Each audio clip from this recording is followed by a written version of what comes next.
বাস্তুতে এই ভুল আপনার পরিবারে স্থায়ীভাবে দারিদ্রতা ডেকে আনতে পারে। কি সেই ভুল? চলুন দেখে নেওয়া যাক।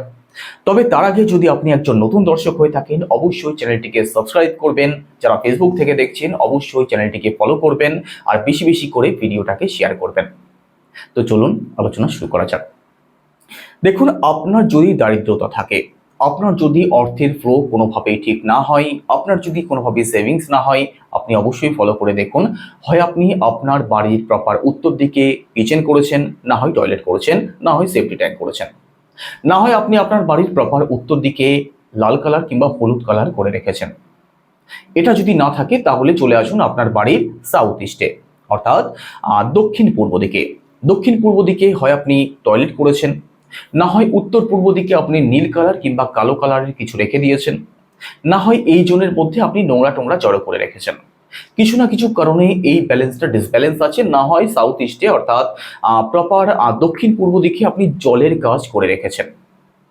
এটাও যদি না থাকে, আপনি চলে আসুন আপনার বাড়ির প্রপার পশ্চিম দিকে। আপনি আপনার বাড়ির প্রপার ওয়েস্টে হয় টয়লেট করেছেন, না হয় কিচেন করেছেন, না হয় সেফটি ট্যাঙ্ক করেছেন। অথবা আপনার বাড়ির পশ্চিম দিকে আপনি গাছ লাগিয়ে রেখেছেন, সবুজ কালার করে রেখেছেন।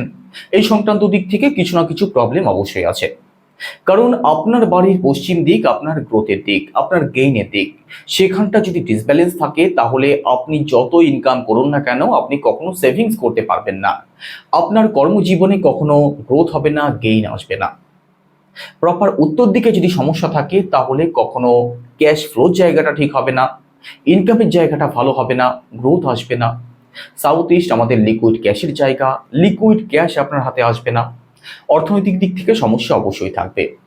তো যারা স্থায়ীভাবে দারিদ্রতার মধ্যে রয়েছেন, আপনি এই তিনটে জোনকে ব্যালেন্স করুন। দেখুন, এই তিনটে জোনে এই সংক্রান্ত প্রবলেমগুলো যেন কোনোভাবেই না থাকে, তাহলেই সমস্যা আসবে।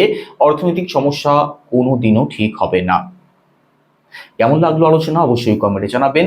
এই আপনার বাস্তুতে এই সংক্রান্ত কোনো সমস্যা আছে কিনা আপনি অবশ্যই আমাকে কমেন্টে জানাবেন। তাহলে পরবর্তী ভিডিওতে আপনার কোন জনে সমস্যা আছে, আপনাদের প্রত্যেকেরই কোন কোন জনে সমস্যা আছে আমাকে জানাবেন। তাহলে সেই হিসাবে আমি কিছু না কিছু রেমেডি আপনাদেরকে সাজেস্ট করব। তাহলেই এই জোনগুলোকে খুব সহজেই আপনারা ব্যালেন্স করতে পারবেন। তো চলুন আলোচনা এখানে শেষ করি। সবাই ভালো থাকুন, সুস্থ থাকুন। নমস্কার।